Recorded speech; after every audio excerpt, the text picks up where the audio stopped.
Yes, thank you very much, Governor General Mukarram, for joining me on the broadcast, The Invisible Man 733 Presents.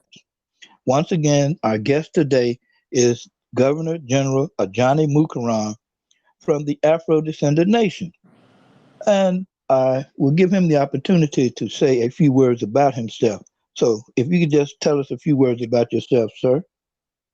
Yes, my name is Ajani Mukarram. I am the Governor General for the Afrodescendant Nation. I came into this work in the 1990s. Actually, 1990, I joined on with the Lost Foundation of Islam and assisted the Honorable Silis Muhammad with his international work and human rights work, and have been a minister for him. I have, in fact, been his chief minister, and I have been in his government, the budding government. I should not say his government, but the Afro Descendant Nation government when it was first formed. And I can give you more details as we talk, but I'm happy to be here. I am a freedom fighter for Afro descendants, and I look forward. This is my lifelong work to see Afro descendants set back on the world stage and become a nation again. Okay, well, I think you just led into my first question. Who or what is an Afro descendant, please, sir? Okay, let me give you who are Afro descendants. And before I give you that, let me give you a little bit of background. Um, the Honorable Silis Muhammad, back in the 1990s, said that Black people in the Americas, more specifically at the time, he was talking about Black people in the United States of America, but he even broadened his horizon as he started to do the work, that we had lost our identity. And you know what an identity is. It's who someone is, who a person is, the quality, beliefs, etc., that make a particular person or group different from others. Yes, sir. And without an identity, we're virtually unknown. And so Black people here in the United States of America have gone through many name changes. We were once slaves, and we were then once called nigger, which is an ugly, ugly word. We became Negroes. We started saying we were Black, say it loud, I'm Black and I'm proud. They changed that quickly and made us African Americans. And today we are using a term called Afro descendant. The Honorable Silis Muhammad said, when I first started working with him in the UN, that we were a lost found people. And he tried to establish that name, Lost Found People, to Okay. no avail. Can I get you to slow down? Yes. Our listeners, they may have heard the term. So let's take a step backward. Afro descendant is a person. Is that what you're saying? I'm saying Afro descendant is a person. Oh, Just okay. like the Black man is a person. Just like Okay. the African American is called a person. Just like we were Okay. once the so-called Negro a person. The Yes, sir. Afro descendant is a person. Okay. And so the term that the Honorable Silis Muhammad was trying to set forth as an identity or a word to identify not only individuals, but individuals as a collective. He wanted Now, us to be. this is what I wanted to say. The heart of the question begins with who is this person, Silas Muhammad? If you could update the listening audience on that, not extensively, but just give them an understanding of who he is, and then we can put the pieces together a little better. So, who is Silas Muhammad? The Honorable Silis Muhammad is a member or was a member under the Nation of Islam under the Honorable Elijah Muhammad, peace be upon him. The Honorable Silis Muhammad was given the name, Silas Abu Bakr was given the name Muhammad by the Honorable Elijah Muhammad, who was his spiritual, or he is the spiritual son of the Honorable Elijah Muhammad. He was the person when the Nation of Islam fell after the death of the Honorable Elijah Muhammad, stood and returned to Chicago when Imam Warif Muhammad, the son of Elijah Muhammad, was running it, to set us back on the right path. Okay, just a minute. So, Mr. Silis Muhammad, and you refer to him as the Honorable Silis Muhammad, is not the physical son, he is the spiritual son of the Most Honorable Elijah Muhammad. And we say, peace be upon him. Yes? So That's that's correct. correct? Okay. So his flesh and blood physical son, Wallace Muhammad, who changed his name to what? Warf Dean Dean? Muhammad. Yes, sir. Okay. So that is the distinction. He is the spiritual son, and Warth or Wallace D. Muhammad is the physical son. Correct. Okay, now let's get back to, you said identity. So he reestablished, meaning the Honorable Silis Muhammad reestablished the lost and found nation of Islam after the passing of the Most Honorable Elijah Muhammad, peace be upon him. And after a term, he decided that there needed to be more done. Is that what you're saying? He was thinking that we, not only because we were thinking that the lost foundation of Islam was a religion. Oh. When really, in fact, the lost foundation of Islam was set up as a nation. And so he was trying to establish us an identity like Americans in the United States of America. And that's where you get Americans. He was trying to establish an identity for us. That's where you get the term lost found. So you're taking us inside of an action that he was participating in with the UN. Correct. Okay, so what time was this, if I may ask? This was initially, the seminars were in the late 1990s up until early 2000s. Okay. When he, as early as the year 2000 in Santiago, Chile, there was a regional seminar sponsored by the United Nations, which I attended. And at that seminar, there were some nations, Brazil, or I should say black people in nations of Brazil, Colombia, Peru, Chile, calling themselves Afrodescendants. Now, hold it. You said you were there. I was there. What physically. was the name of the city? I was in Santiago, Chile. Mm-hmm. Oh, okay. In the year of 2000. Okay. All right. Go on. And in that, I gave a talk, really what we call was an intervention to the people, and of my conviction on the term lost found people, I missed that they were already calling themselves Afro-descendants. Oh. And so later on, there was another regional seminar. This would take place in March of 2002. It, again, was a United Nations sponsored seminar forum in La Ceiba, Honduras. Okay. And it's there that Mr. Muhammad heard loud and clear that the people in the Americas, besides those of us in the United States, wanted to use the term Afro-descendants. In fact, they already used it. Before you get into that, in my mind, I heard something about Peru.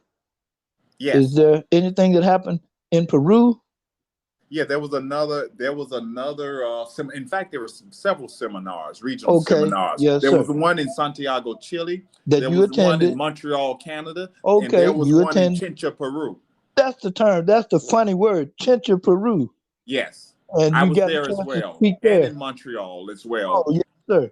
So now tell me about Peru before we go into Honduras, if you would.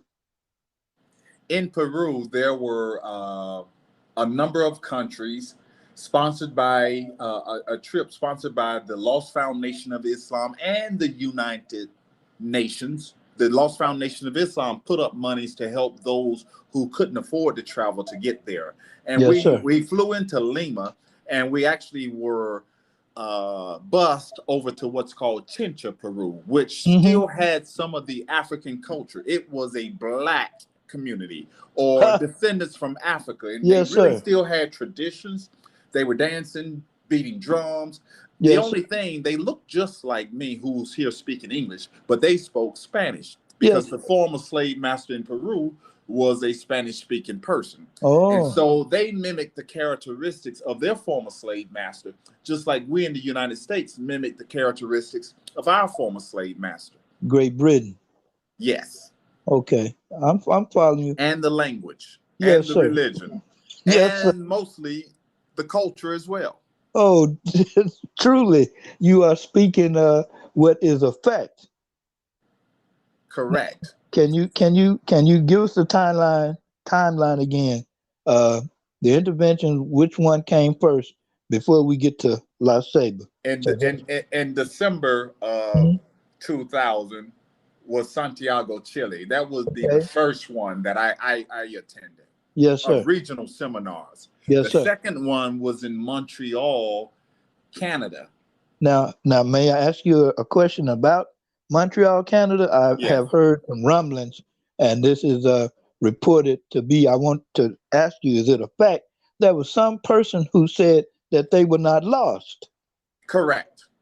Could you address that issue, please? I was talking from the podium that we had a loss of identity, and that the Honorable Silis Muhammad wanted me to introduce to you an identity that could collectively house us all. And that term was lost found peoples. And one of the sisters stood up in the audience and said, well, I'm not lost.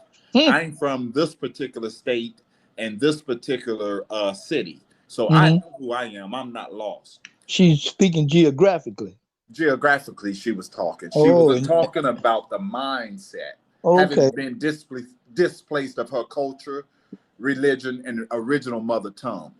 okay. That's what I had reference to when I was talking loss. Now you're gonna have to explain that a little clearer because I'm beginning to get a picture. So she says, "Oh, I know who I am. I know where I'm at," and she felt she was correct. Yes, she said she wasn't lost, and so she wasn't amenable to the term lost found peoples. Hmm. So what was your response? I responded that, well, I'm not talking you lost in terms of where you're located. I'm talking you were lost in terms of being stolen from Africa, and lost your identity, your culture, your religion, and your language. I Wow. mean, we are today, or at that time, and still are, we were a stateless people, having been stolen from our original land and brought here as slaves and property of another man. Yes, sir. It caused us to lose our identity. Wow. My goodness. How did she respond to such a revelation? She actually was upset, and Mm. I don't think that she heard me clearly, because she went Yes, on sir. to say, I will not accept the term lost found people. Oh, okay. So this is in Montreal, In Montreal, Canada. Correct. and the next event, please. The next event took place in Chincha, Peru. And that's where I say we were talking, and we had there in Chincha, Peru, one of the sub-commissioners, Jose Bengoa, Mm-hmm. who helped to sponsor these regional seminars, and he was acting as a liaison between the South American Spanish-speaking people and the North American from the United States English-speaking people, Mm-hmm. and it was like a family reunion. It was Mm. as if I was looking at my brothers and my sisters and my cousins and my uncles and my aunts. But the only difference, I was speaking English and they were speaking Spanish. And so Yes, we sir. had to have translators at these meetings, translating from Spanish to English for us, and from English to Spanish from them. Additionally, there were people there from Brazil speaking Portuguese, Wow. because their former slave masters spoke Portuguese. So Mm. translating from English, depending on the headset you picked up, into Portuguese and Spanish, or translating from Spanish into English and Portuguese, So or vice versa. you're saying that basically you could not communicate face to face without a translator. That's correct. That's really nerve wracking, isn't it? It is nerve wracking. The Oh. thing that I noticed, that the Brazilians were a bit more savvy in terms of language than the rest of us, because Mm-hmm. the Brazilians were speaking Portuguese, Spanish, and English. Some of them, not all of them, Yes, sir. but some of them were so scholarly they were able to speak all three languages fluently. Okay. Not all of them. Some of them were Yes, like sir. me. They could only speak English in a broken Spanish, as I'm able to do, or they could only speak Portuguese in a broken English. But some of them were fluent in all three Okay. languages. So Was there anything exciting about Peru other The than the talks that stands out in your mind? the thing about Peru that was really exciting was to see that they reflected and resembled a culture, part of the rhythmic from Africa, the drums and the beating and the music, just like we do. But they adapted their own culture based on their experiences in Peru, like we'd have done in the America with our jazz and our blues. Oh, yes, But we sir. still have some of the rhythm of the African, which is in our nature and in our DNA. Oh, well, now the next step would be Honduras. Yeah, La Ceiba, Honduras, Okay. the year 2002, there were 19 countries gathered there from the Western Hemisphere. And that was March of 2002. And it was there that the Honorable Silis Muhammad, after himself talking about us being a lost found people, decided to acquiesce and accept the term Afro-descendant. Wait a minute. Don't use such a big word. What does acquiesce mean? Acquiesce means to give way, Oh, to take a okay. All step right. back, to come to some understanding and agreement. Compromise. It was a compromise. Oh, I heard that word before. Okay. So are we now into the phase where we're talking about the development of a nation for us? We're talking about this term Afro-descendants to Okay. identify a collection of people, 250 million, throughout Oh, the slavery diaspora. all right. See, South again, America, Central America, North America, and the Caribbean islands. that's considered the slavery diaspora, Correct. victims of the Atlantic slave trade. That's correct. Of the transatlantic slave trade. Oh, That's okay. correct. All right. And So, so when he heard the term, he said, "I will accept it." yes, sir. And he said that he had a meeting with the chairperson, who I think was from Cuba, and the two of them had not really they were not really seeing eye to eye. And so when they met at the dinner, he had not told her that he accepted it. He just said, "I want." She said, "What do you want to talk to me about?" He said, "Well, I thought this meeting was arranged so we could talk together, but I want to talk about this term Afro-descendant. And I have written some points to give definitions to it. And I think I can accept the term. And I will tell you the definition he actually had written down on a Supplies. napkin Okay. at the Go time. ahead. Yes, sir. So who are Afro-descendants? The term Afro-descendant refers to people who were forcibly dispossessed of their homeland, Africa. Number two, it refers to people who were transported to the Americas and the slavery diaspora for the purpose of enslavement. Number three, they were subjected to slavery. Number four, it refers to people who were subjected to forced mixed breeding and rape. Number five, it refers to people who have experienced through force the loss of mother tongue, culture, and religion. And number six, it refers to a people who have experienced racial discrimination due to lost ties from their original identity. And so that definition fits me, because I am the descendant of plantation slavery in the United States of America. That Yes, sir. definition fits those in Peru, fits those in Colombia, fits those in Brazil, who were brought there for the purposes of enslavement, whether they served a day in slavery, but they are the descendants of those who were subjected to slavery Oh, and okay. lost their identity and culture. So that is the long and short of who and what an Afro descendant is. Yes. Okay, let's proceed if we can. And I don't mean to interrupt you, but what is the Afro Descendant Nation? The Afro-descendant nation is the nation of these people who fit this identity. And it originally was born out of the Lost Foundation of Islam. Now, members of the Lost Foundation of Islam are also Afro-descendant people, but we thought we needed a broader definition since we now have a new political identity that's accepted by the UN that represents 250 million slave descendants.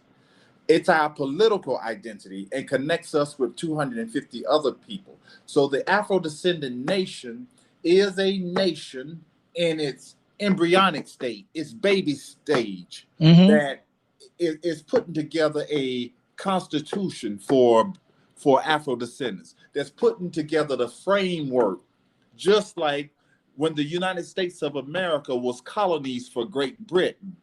And they met in secret and began to put together a structure to form a United States of America and become a sovereign nation. The Afro-Descendant Nation, it is our prayer and it is our hope to one day become a sovereign nation, because the United Nations bylaws and the United Nations covenant says, Article 1, that people have the right to be a self-determining people. And we see the Afro-Descendant Nation as that pathway, that bridge, if you will, for us to start to self-determine and to figure out what it is we want to be and how we want to govern ourselves and how we want to educate our own children, what kind of culture we want to have, what language we want to speak. Since we're splintered and we're under so many different rulerships, cultures, and language, we see the Afro-Descendant Nation as a place to house all of us collectively under one government. Okay, let me say a statement. I have heard that we have the legal right to self-determination. Can you explain that and where it came from? Yes, that comes from Article 1 from the United Nations. Let's see if I can actually pull that up and read it to you. No. Just I heard that the Honorable Silis Muhammad said that, and he said that in one of his lectures that we have the legal right to self-determination. Oh yeah, he said it, but he gets it from the UN doctrine. Oh yes, sir. It's actually Article 1 of a UN doctrine. Okay. On international covenant on civil and political rights, Article 1 states that we have the right, those of us in community with others of likeness have the right to be a self-determining people. That's where he gets that from. Yes, sir. Well, I don't want to get you to pull up too much information. We're closing into the last few minutes because at the moment this is only half an hour. But I hope you'll come back and share some more information. So self-determination is our right. But speaking of rights, are we receiving human rights here in this society, the United States, and could it be better, or can you address that issue? Okay, so in terms of the United States of America, and you can just look at the recent history of the United States of America. Although they say we all are citizens, we are treated differently. Thus, there is this platform going on now that Black Lives Matter. Yes, sir. And the reason that platform is because we're treated indiscriminately. We are murdered at a higher rate. We are pulled over. We fill the prisons up. We're only about 12 to 13% of the population. But when you look at the disproportionate amount of us in the jail cell, not just Black men, but Black women. Yes, sir. And so there's really no freedom, justice, and equality in the United States of America for Black people, for Afro-descendant people. And so we're looking for a nation that gives us rights and human rights and freedom, justice, and equality. So that would be the Afro-Descendant Nation, which was born from the Lost Foundation of Islam. That's correct. Okay, we have just a few minutes left. Let's deal with reparations, which is a hot button topic. Where does the Afro-Descendant Nation stand on it, and what is reparations?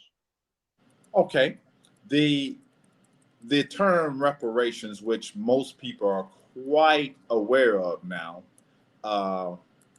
they understand that reparation is defined as a repairing or the act of making amends, offering expiation, or giving satisfaction for a wrong or an injury.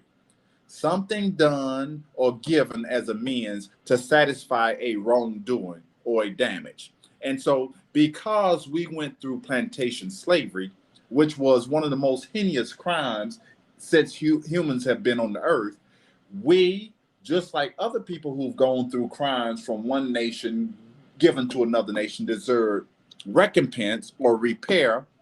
Reparation in itself is a principle of law that has existed for centuries, referring to the obligation of a wrongdoing party to redress the damage caused to the injured party.